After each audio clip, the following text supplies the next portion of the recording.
Assalamualaikum warahmatullahi wabarakatuh. Selamat pagi anak-anak. Mohon untuk ketua kelas disiapkan dulu untuk berdoa. Silakan disiapkan.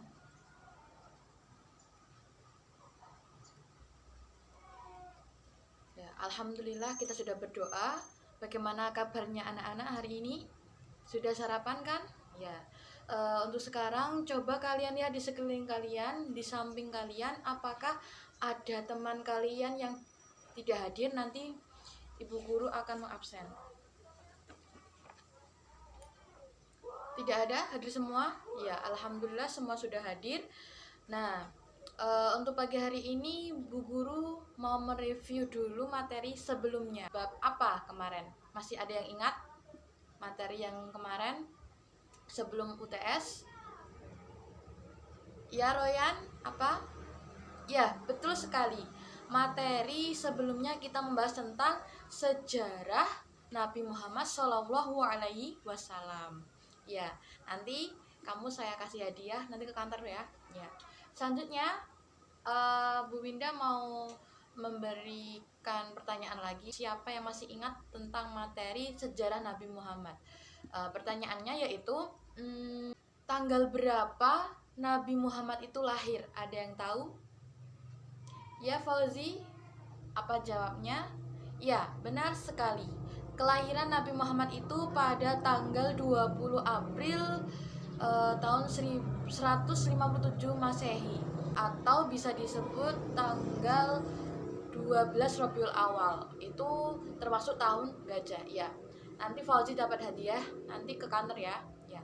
Kemudian yang kedua, kapan Nabi Muhammad itu sudah mengenal tentang perdagangan? Ada yang ingat usia berapa? Ya Chelsea, kapan? Ya betul, usia 12 tahun dia dikenalkan untuk berdagang. Yang terakhir, nanti dapat hadiah ke kantor ya. Yang terakhir, usia berapa Nabi Muhammad diangkat sebagai Rasul? Ya Anjani?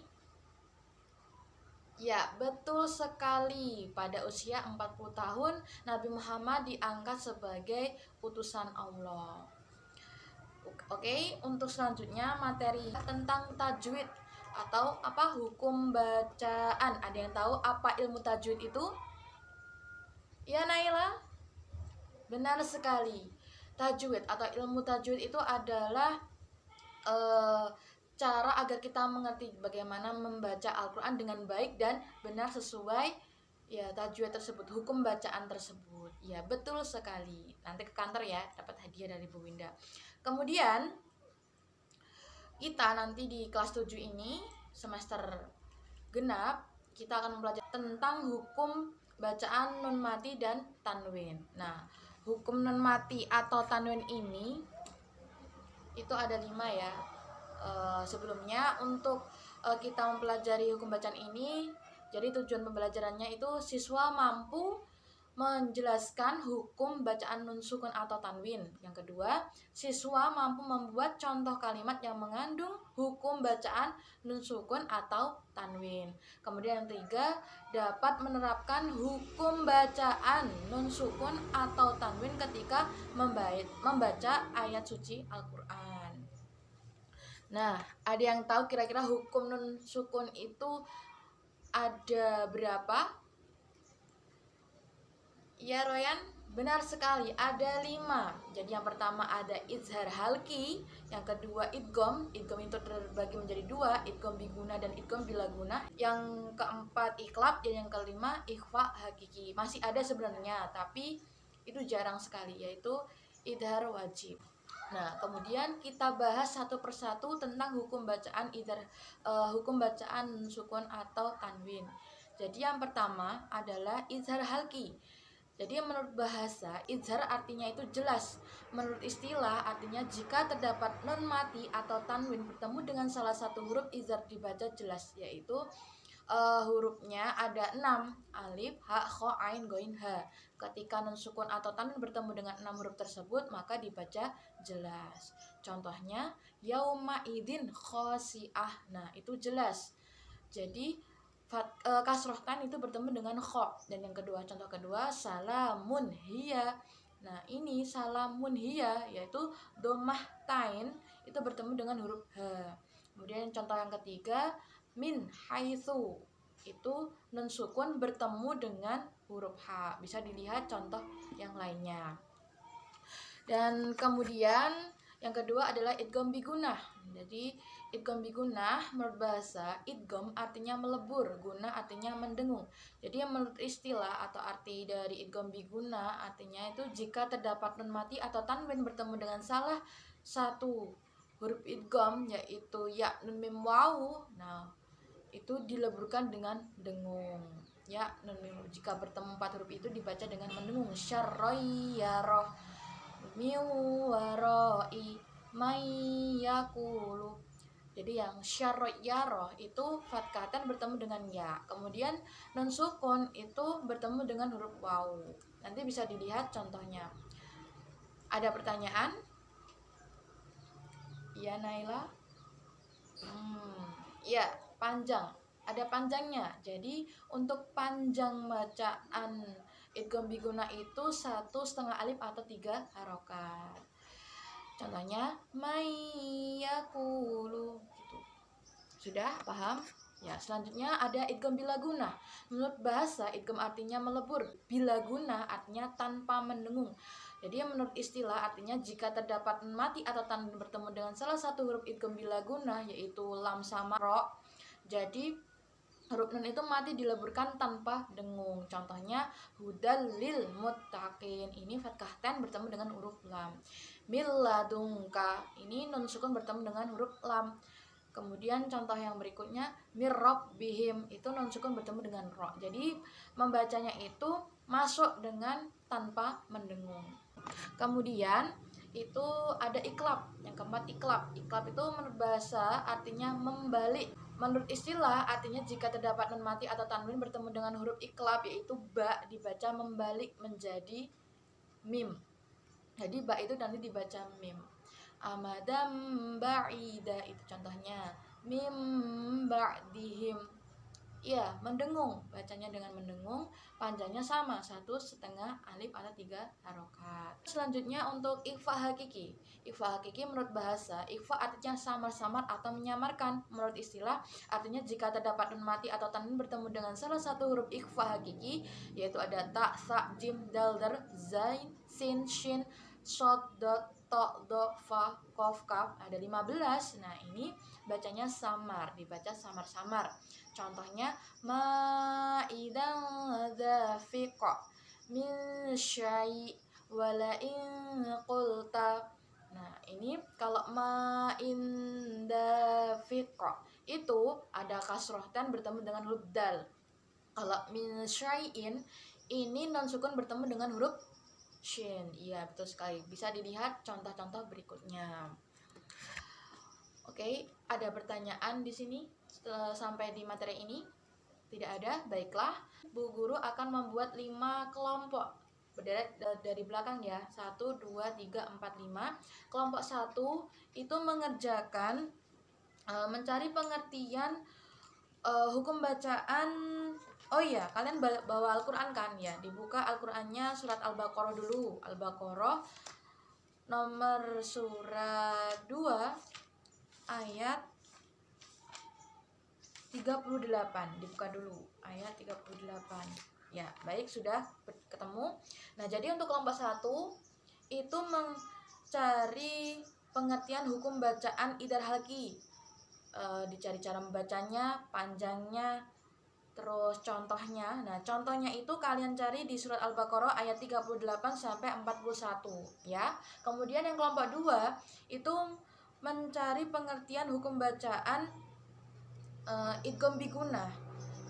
Sama ya. Terus ayatnya surat Al-Baqarah ayat 42 sampai 45 ya. Kemudian kelompok 3 pengertian hukum bacaan idgham bilaguna.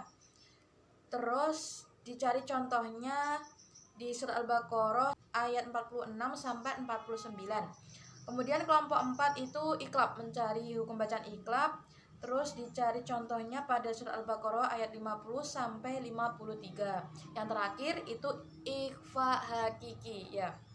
Ikhfa hakiki ini dicari contohnya surat Al-Baqarah dari ayat 54 sampai 57. Jadi Bu Guru kasih waktu 7 menit ya. 7 menit kalian kerjakan. Kemudian kerjakan bersama kelompok kalian. Nanti kalau presentasinya ada yang bagus, nanti Bu Guru kasih hadiah. Oke? Kita mulai ya dari sekarang, 7 menit. Sudah selesai? Oke, kita mulai ya presentasi dari kelompok 1. Ya, presentasikan pengertian hukum bacaan idhar halki. Mulai. Ya, tepuk tangan untuk kelompok 1. Menarik ya. Sudah jelas, bagus. Sekarang bisa kembali. Kemudian kelompok 2, silakan maju. Ya, presentasikan pengertian hukum bacaan idgham biguna. Silakan, kalian mendengarkan ya. Oke, tepuk tangan. Ada yang ditanyakan? Oh, oke, tidak ada. Silakan. Kemudian untuk kelompok 3, presentasikan hukum bacaan idgham bilaguna. Silakan. Ya, tepuk tangan. Sudah selesai. Bisa kembali. Selanjutnya kelompok 4, hukum bacaan iqlab. Ya, bisa kembali. Sudah mengerti kalian semua? Tidak ada yang ditanyakan? Oke, lanjut. Kelompok terakhir, hukum bacaan ikhfa hakiki. Ya, tepuk tangan. Baik. Sekarang kalian pilih presentasi siapa yang paling bagus. Kalian tandani bintang. Nanti kita hitung bintangnya, oke? Tapi jangan punya kelompoknya sendiri ya. Cari kelompok yang lain yang menurut kalian bagus. Ya, sudah? Oke. Dari semua yang menempelkan, Bu Winda hitung ya. Jadi ternyata banyak di kelompok berapa? 4. Ya, beri applause untuk kelompok 4. Jadi kelompok 4 ini sudah bagus, jelas, terus benar semua ya. Oke. Nanti yang dapat hadiah nanti kelompok 4 ya, nanti ke kantor Bu Winda. Sama teman-teman yang bisa menjawab pertanyaan dari Bu Winda nanti ke kantor dapat hadiah. Oke, sampai sini sudah selesai ya. Sudah bisa kan? Jadi Bu Winda kasih tugas di rumah, cari semua hukum bacaan nun mati atau tanwin itu 3, semuanya 3, kayak idgham biguna 3, idgham bilaguna 3, ikhfa hakiki 3, iqlab 3, idhar halki juga 3. Cari 3 minimal ya, kalau bisa lebih bagus. Kalian cari di Al-Quran, suratnya bebas, terus ayatnya juga bebas. Kemudian besok minggu depannya kita kumpulkan. Sudah paham? Sudah mengerti? Nah, oke. Jadi kesimpulannya kita mempelajari hukum bacaan ini. Nah, yang pertama tadi apa? Apabila ada nun sukun atau tanwin bertemu dengan 6 huruf, yaitu alif, ha, kha, ain, ghain, ha, itu hukum bacaan apa?